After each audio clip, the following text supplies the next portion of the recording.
Actes des Apôtres, chapitre 2. Le jour de la Pentecôte, ils étaient tous ensemble dans le même lieu. Tout à coup, il vint du ciel un bruit comme celui d'un vent impétueux, et il remplit toute la maison où ils étaient assis. Des langues, semblables à des langues de feu, leur apparurent, séparées les unes des autres, et se posèrent sur chacun d'eux. Et ils furent tous remplis du Saint-Esprit, et se mirent à parler en d'autres langues, selon que l'Esprit leur donnait de s'exprimer. Or, il y avait en séjour à Jérusalem des Juifs, hommes pieux, de toutes les nations qui sont sous le ciel. Au bruit qui eut lieu, la multitude accourut, et elle fut confondue parce que chacun les entendait parler dans sa propre langue. Ils étaient tous dans l'étonnement et la surprise, et ils se disaient les uns aux autres, « Voici ces gens qui parlent, ne sont-ils pas tous galiléens? Et comment les entendons-nous dans notre propre langue, à chacun dans notre langue maternelle? Partès, Médès, Élamite, ceux qui habitent la Mésopotamie, la Judée, la Cappadoce, le Pont, l'Asie, la Phrygie, la Pamphylie, l'Égypte, le territoire de la Libye voisine, de Cyrène, et ceux qui sont venus de Rome, juifs et prosélytes, crétois et arabes, comment les entendons-nous parler dans nos langues des merveilles de Dieu? Ils étaient tous dans l'étonnement et, ne sachant que penser, ils se disaient les uns aux autres, « Que veut dire ceci ?»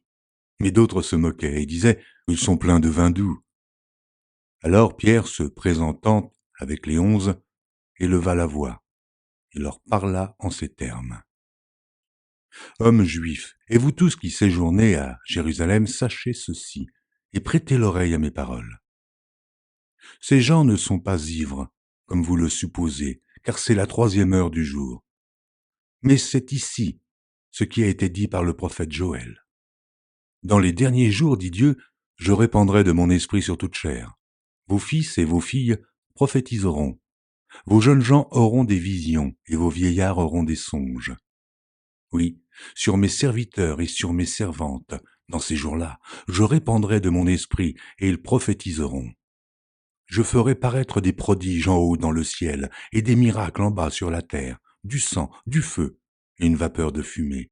Le soleil se changera en ténèbres et la lune en sang, avant l'arrivée du jour du Seigneur, de ce jour grand et glorieux. Alors, quiconque invoquera le nom du Seigneur sera sauvé. Hommes israélites, écoutez ces paroles.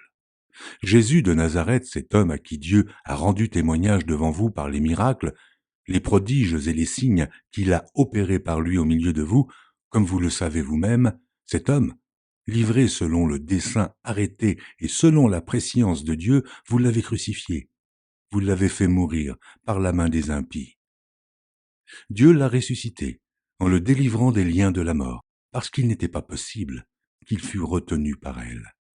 Car David dit de lui, « Je voyais constamment le Seigneur devant moi, parce qu'il est à ma droite, afin que je ne sois point ébranlé. Aussi, mon cœur est dans la joie, et ma langue dans l'allégresse, et même ma chair reposera avec espérance, car tu n'abandonneras pas mon âme dans le séjour des morts, et tu ne permettras pas que ton sein voie la corruption. Tu m'as fait connaître les sentiers de la vie. Tu me rempliras de joie par ta présence. Homme frère, qu'il me soit permis de vous dire librement au sujet du patriarche David qu'il est mort, qu'il a été enseveli, et que son sépulcre existe encore aujourd'hui parmi nous. Comme il était prophète, et qu'il savait que Dieu lui avait promis avec serment de faire asseoir un de ses descendants sur son trône, c'est la résurrection du Christ qu'il a prévue et annoncée, en disant qu'il ne serait pas abandonné dans le séjour des morts, et que sa chair ne verrait pas la corruption. C'est ce Jésus que Dieu a ressuscité. Nous en sommes tous témoins. Élevé par la droite de Dieu, il a reçu du Père le Saint-Esprit qui avait été promis, et il l'a répandu, comme vous le voyez et l'entendez. Car David n'est point monté au ciel, mais il dit lui-même, le Seigneur a dit à mon Seigneur, « Assieds-toi à ma droite, jusqu'à ce que je fasse de tes ennemis ton marchepied. » Que toute la maison d'Israël sache donc avec certitude que Dieu a fait Seigneur et Christ, ce Jésus que vous avez crucifié. Après avoir entendu ce discours, ils eurent le cœur vivement touché, et ils dirent à Pierre et aux autres apôtres, Hommes frères, mais que ferons-nous? Pierre leur dit, repentez-vous, et que chacun de vous soit baptisé au nom de Jésus-Christ pour le pardon de vos péchés, et vous recevrez le don du Saint-Esprit. Car la promesse est pour vous, pour vos enfants, et pour tous ceux qui sont au loin, en aussi grand nombre que le Seigneur notre Dieu les appellera. Et, par plusieurs autres paroles, il les conjurait et les exhortait, disant, sauvez-vous de cette génération perverse. Ceux qui acceptèrent sa parole furent baptisés, et, en ce jour-là, le nombre des disciples s'augmenta d'environ 3000 âmes. Ils persévéraient dans l'enseignement des apôtres, dans la communion fraternelle, dans la fraction du pain et dans les prières. La crainte s'emparait de chacun, et il se faisait beaucoup de prodiges et de miracles par les apôtres. Tous ceux qui croyaient étaient dans le même lieu, et ils avaient tout en commun. Ils vendaient leurs propriétés et leurs biens, et ils en partageaient le produit entre tous, selon les besoins de chacun. Ils étaient chaque jour tous ensemble, assidus au temple, ils rompaient le pain dans les maisons, et prenaient leur nourriture avec joie et simplicité de cœur, louant Dieu et trouvant grâce auprès de tout le peuple.